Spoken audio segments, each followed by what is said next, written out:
Msihukumu msije mkahukumiwa, msidhulumu msije mkadhulumiwa, msijenge chuki wenye chuki watachukia, maneno bunduki msije mkaadhibiwa.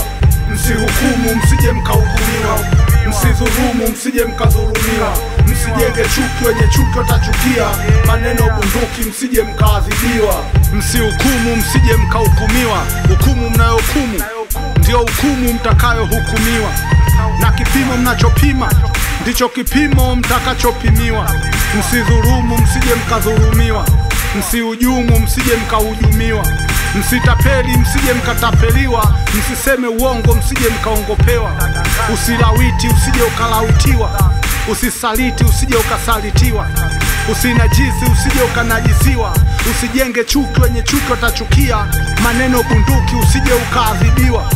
Mheshimiwa yupo juu ya sheria, wakati mheshimiwa anavunja sheria, na hakuna hukumu anayohukumiwa. Hukumu ya Kipilato anapaswa kusulubiwa, na hizi ndizo tunu nilizotunikiwa. Msije mkahukumiwa, msidhulumu msije mkadhulumiwa, msijenge chuki wenye chuki watachukia, maneno bunduki msije mkaadhibiwa. Msihukumu msije mkahukumiwa, msidhulumu msije mkadhulumiwa, msijenge chuki wenye chuki watachukia, maneno bunduki msije mkaadhibiwa. Ukiwa fisadi utafisadiwa, viongozi wapigaji wameshapigiliwa. Usiibe usije ukaibiwa, jino kwa jino ukiua unauliwa.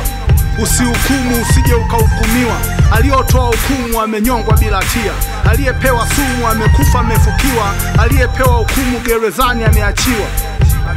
Usikiseme kibanzi cha mwenzako, toa kwanza chako, usitoe hukumu ya Kipilato. Hakuna anayepaswa kutoa hukumu hapa chini ya jua zaidi ya sheria iliyotungwa na watunga sheria.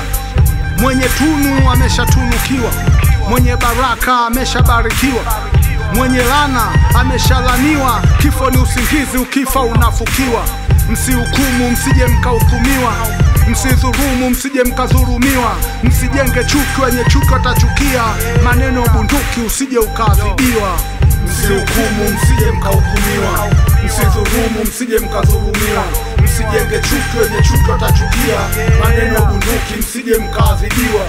Msihukumu msije mkahukumiwa, msidhulumu msije mkadhulumiwa, msijenge chuki wenye chuki watachukia, maneno bunduki msije mkaadhibiwa.